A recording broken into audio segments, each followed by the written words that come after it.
She pointed at the door and called me a leech, in the house I paid for. Every mortgage payment, every tax bill, every repair for 15 years, and somehow I was the burden. My name is Richard Collins. I'm 68, a widower, 38 years an HVAC technician before I retired. And on that Saturday afternoon, standing in the living room I'd built with my own hands, I heard my son tell me to leave. "Dad," Ethan said, looking at the floor instead of me, "my wife and her parents come first now. If you can't accept that, maybe it's time you left." Nobody spoke. A dishwasher hummed in the kitchen. A lawnmower buzzed next door like it was any ordinary day. I looked around that room one last time. The stone fireplace I'd built after retiring, the oak shelves I'd cut and stained myself, the hardwood floor under my son's feet, every inch of it paid for with my money and my hands. "I understand," I said. No yelling, no speech, just that. Then I picked up the bag I'd already packed and walked out the front door. I hadn't always expected this. I raised Ethan believing family wasn't measured in money. That's how my own parents raised me. Working people from outside Dayton who never had much but always knew where they belonged. After my wife Linda died of breast cancer 7 years earlier, Ethan was the one who kept me going, sitting with me on the back porch, drinking coffee, listening to stories he'd already heard 100 times. Then he met Amanda, energetic, ambitious, and for a while, genuinely good for him. When they got engaged and wanted a house in a nicer Columbus suburb, the math didn't work. Student loans, wedding debt, a mortgage lender who wasn't impressed by dreams. Ethan came to me one evening, embarrassed. I didn't make him ask twice. I covered the down payment, the closing costs, and when the bank suggested keeping the title in my name until they stabilized, everyone agreed it made sense. Only temporary, Amanda had smiled. I believed her. I set up automatic payments from my retirement account and never mentioned it again. That's what family does. For a couple of years, it really was wonderful. Sunday dinners, barbecues, Christmas mornings. Then Amanda's parents, Gary and Sheila, retired nearby and started staying longer. Weekends became weeks, became drawers of their own in the guest room.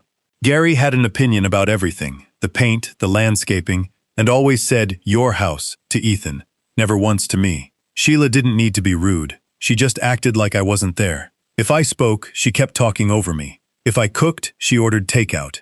If I mentioned Linda, she changed the subject. The first real wound came when I found a framed photo of Linda missing from the mantel. Amanda had packed away every picture of her. Wedding photos, family portraits, all of it boxed in a closet with the Christmas decorations. Because she wanted the house to feel cleaner. I carried one box to my car and cried harder that night than I had at Linda's funeral. Not because the photos moved, because someone decided her memory didn't belong in the home she helped build. After that, I became Ethan's dad to the neighbors instead of Richard. Gary gave house tours like he'd swung a hammer himself. I overheard Amanda tell a friend in the backyard that they really needed Richard to give them more privacy. Her friend asked if I even lived there. Sort of. Amanda laughed. I went home and stared at my bank statements. Mortgage, taxes, insurance, all still coming out automatically, year after year. I almost canceled it that night. Instead, I told myself families go through rough patches, that Ethan would notice eventually. But Ethan was changing too, quietly, the way a shoreline disappears one wave at a time. If Amanda wanted Thanksgiving with her parents, that's what happened. If Gary criticized me, Ethan said nothing. Every silence felt louder than any argument. The end came over something small. Amanda wanted to turn my old garage workshop into a home gym. "I still use that space," I said. Gary chuckled that I didn't need all those old tools. Amanda folded her arms. "We need the room more than you do." I said calmly that I'd paid for that garage. That's when she snapped. "You've lived off us long enough. You're nothing but a leech." And Ethan, the boy I taught to ride a bike, whose tuition I paid, whose first home I made possible, told me to leave if I couldn't accept that his wife's family came first. I laughed, not because it was funny, but because it was impossible. Then I packed my bag and drove away, and for the first time since Linda died, the house with our family name on the mailbox didn't feel like home. I pulled over, wiped my eyes, and called my attorney. Daniel Mercer had handled my will after Linda passed and the house purchase years before. He wasn't flashy, just plain spoken, which I appreciated after 38 years of fixing furnaces for people who like to use big words. "You look exhausted," he said when I walked in. "Tell me everything." I did, all of it, including my own mistakes, how I should have spoken up years earlier instead of swallowing every insult to keep the peace. Daniel already had a file ready, the warranty deed, my name only, mortgage records, every payment from my retirement account, property taxes, insurance, all me. "Legally, Richard," he said, "this has always been your house." I knew. They'd been living there because I allowed it. "What do you want to accomplish?" he asked. "I don't want revenge," I told him. "I just can't keep financing people who think I'm a burden." He laid out my options. Keep paying, ask them to leave, draw up a lease, or sell. "I want to sell," I said. Driving to the extended stay apartment I'd rented, I expected guilt. Instead, I felt calm. Not happy, not proud, just calm. Like I was finally making a decision that wasn't built on fear. Linda used to tell me, "You can't pour from an empty bucket." I finally understood what she meant. 3 days later, Ethan called, cheerful, saying Amanda's parents had surprised them with a trip to Hilton Head. He never asked where I was staying, never asked if I needed anything, never apologized. But some part of me still hoped that week away might give him time to think. Instead, social media filled in the silence.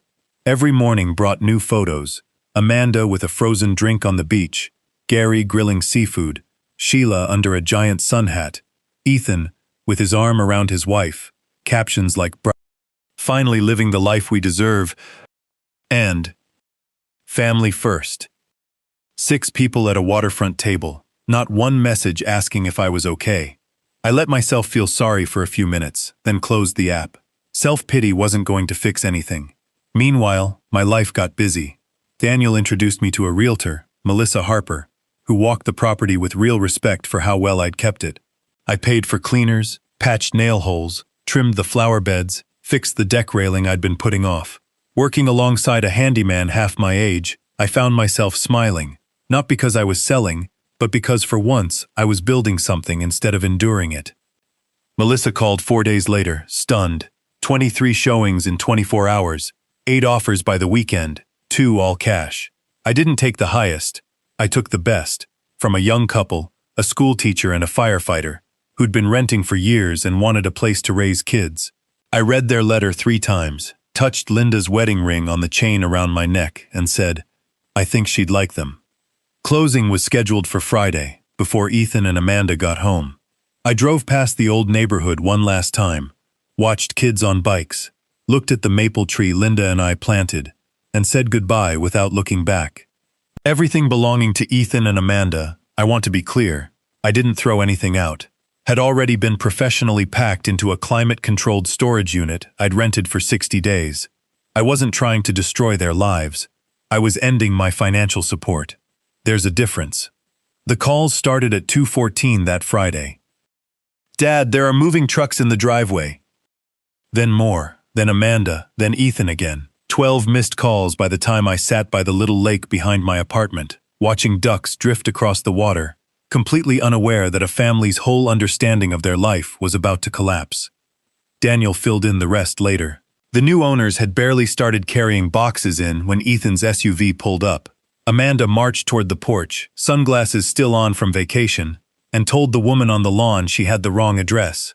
This is our house, the new owner said, gently. The house was sold this morning, she added. When Amanda pushed back, Gary turned red, insisting it was their property. The firefighter husband held up paperwork. When Amanda tried the door, it was already changed. New locks, new owners, a police call, and eventually an officer telling Ethan, as calmly as anyone could, that county records showed the property had changed hands that morning. You said your dad would never do something like this, Amanda told Ethan. He didn't answer, because he'd believed that too. That evening, Daniel called to update me. Everyone's belongings were safe in storage, accessible immediately.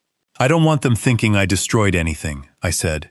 The missed calls kept climbing, 32, 41, 53, until finally, after sunset, Ethan left a voicemail that wasn't angry anymore, just broken.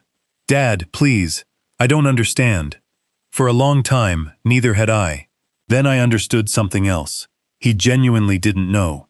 He'd never asked who paid the mortgage, never checked the deed, never questioned why repairs happened without touching his own account. Convenience has a way of becoming invisible. I called him back. "I didn't take your home," I said. "I sold mine." Long silence. "The house was always in my name. I paid every mortgage payment, Ethan. I don't think you ever really knew." He asked where they were supposed to go. I told him I'd already paid for 60 days of storage, for the movers, for everything to be handled with care. "I wasn't trying to punish you," I said. "Then why?" "Because I finally believed you. When you told me your wife and her parents came first, I realized I didn't have a place in that house anymore." Amanda grabbed the phone, furious, accusing me of humiliating them, insisting I owed my son. "I owe my son love," I said, "not money." Then I hung up. Days later, Daniel showed me copies of every mortgage payment, 168 of them, over 14 years, never missed. I'd made a promise to Linda, in a hospital bed, to take care of our boy. Maybe I'd tried too hard. Maybe protecting him from every consequence had helped build the entitlement that eventually broke us.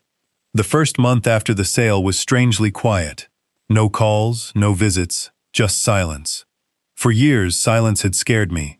It usually meant someone was upset and I needed to fix it. This time I let it sit, and I discovered it wasn't loneliness. It was room to breathe. With the proceeds finally in my account, I thought about everything that money represented. Skipped vacations, used cars, years of sacrifice Linda and I made so our son could have more. I drove north to a small town on Lake Erie, where we'd once vacationed, and found a modest 2-bedroom ranch a few blocks from the water.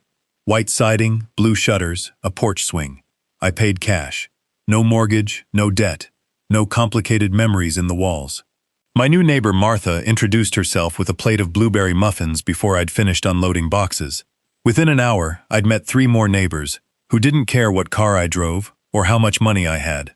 I started volunteering with a nonprofit that repaired homes for elderly residents and veterans. One Saturday, we rebuilt a wheelchair ramp for a Korean War veteran named Frank, who wiped away tears and thanked me like it was the first kindness he'd been shown in years. Gratitude, I learned again, isn't loud. It's usually just a quiet sentence, sincerely meant. Through Daniel, I heard how things were going for Ethan and Amanda. A small rented apartment, a life suddenly expensive, without my mortgage payments, quietly absorbing the biggest cost. The vacation had gone on credit cards. Gary and Sheila moved back to their own condo. There wasn't room for them anymore. For the first time since Ethan's marriage, nobody else was carrying the weight. Weeks later, Ethan called, exhausted. He'd taken a second job in a warehouse. "I'm proud of you," I told him, and he sounded caught off guard, like he hadn't expected that from me. "I never realized how much everything actually cost," he admitted. Before he hung up, for the first time in years, he said, "I love you, Dad." I told him I loved him too, and sat on my porch until the sun went down. It wasn't forgiveness yet, but it was a beginning. A month later, Daniel handed me an old manila envelope he'd found while sorting through the house records. Birthday cards, a faded photo of Ethan and me holding fish at Indian Lake, and underneath it all, folders of canceled checks and mortgage statements, each one labeled in Linda's handwriting. House for Ethan. She'd believed we were building him a foundation. Looking through it, I realized a foundation is supposed to help someone stand on their own. Instead, I'd kept carrying him. Not long after, Ethan texted asking to come see me in person. I answered with 3 words. "Whenever you're ready." He showed up looking different. Heavier in the shoulders, new lines around his eyes, work boots dusty, hands rough. Life tired, not body tired. We sat on the porch swing Linda would have loved and watched the lake for a while before he finally said, "I failed you." He admitted he'd told himself he was keeping peace in his marriage, but really, he'd just been afraid of conflict, afraid to tell Amanda or her parents they were wrong, and that staying neutral had meant leaving me to stand alone. He'd spent 2 nights going through his own copies of the mortgage records Daniel had shown me. "I never once asked whose account paid those bills," he said. "You trusted me. I took advantage of you." I told him those were 2 very different things. He asked why I never told him no. I said I think I confused helping with protecting, that somewhere after he became an adult, I kept trying to hold his hand anyway, so he never learned how heavy life actually was. because I was carrying most of it for him. That afternoon, Martha and my other neighbors stopped by, mentioning offhand how I'd fixed the porch steps, repaired Frank's ramp, was helping at the community center. Ethan looked stunned. None of them knew what had happened back in Columbus, and yet they respected me anyway. Respect usually grows from what you do today, I told him, not from what happened yesterday. Walking along the lakeshore, he told me Amanda still didn't fully understand, that she'd called it an overreaction, but that he'd told her she owed me an apology, that sacrifice isn't supposed to erase respect. Near the end of the pier, he asked if he deserved forgiveness. Forgiveness isn't the hard part, I told him. I forgave you before you got here. Trust is the hard part. It grows the way trees do, slowly. He said he'd earn it. That evening, I opened an old cedar chest and handed him Linda's photo album. Tucked in the back was a letter she'd written in her final months, addressed to no one in particular. If our son ever forgets how deeply he's loved, remind him that love isn't measured by what people give away.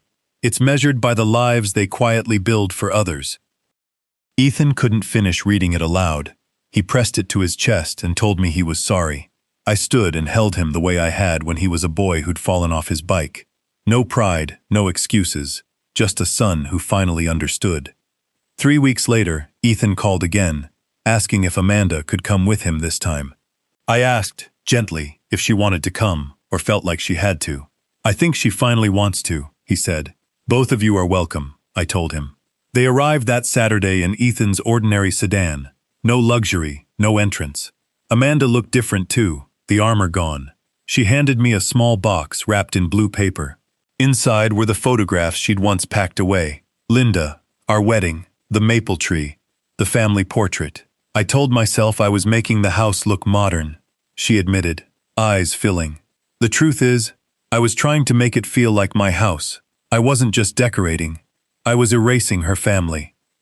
She told me her parents had always taught her that once you're married, everyone else comes second, and somewhere along the way she'd twisted that into believing my family no longer mattered. She'd never asked what my quiet generosity cost me, only assumed my silence meant I didn't mind. I confused generosity with obligation, she said. Later I took them to the community center, where Frank waved and told Ethan he had one good man for a father. Volunteers painted fences and planted flowers around us, nobody caring what anyone owned.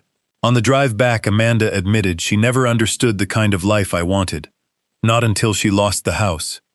That evening on the porch, watching the sunset over the lake, she said her parents still believed I was wrong, that parents are supposed to sacrifice everything. Parents do sacrifice, I told her, just not forever. Before they left, Ethan handed me an envelope, not addressed to a bank, but to a new savings account he and Amanda had opened themselves, to buy a house one day, paid for entirely on their own. I think you'll appreciate it a lot more, I said. I already do, he answered. Then Amanda stepped forward and hugged me. Not dramatic, not perfect, just sincere. I'm sorry, she whispered, for every cruel word, every selfish decision, for making you feel unwelcome. I told her, thank you for saying it. She said she didn't expect everything to be fixed right away. It wasn't, but we could build something better.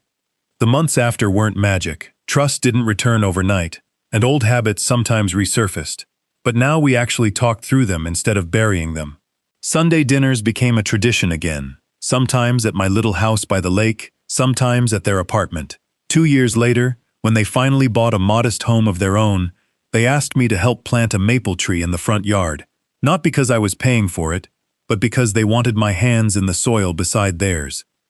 Kneeling there, covering the roots with fresh earth, I thought about Linda and what she'd written about love being measured by the lives we quietly build for others. She was right, but I learned something she never got the chance to write down. Love also needs boundaries. Without them, generosity slowly turns into expectation, and an expectation left unchecked becomes entitlement. A house is built with lumber. A home is built with gratitude. Money can buy the walls. Respect is what keeps a family standing.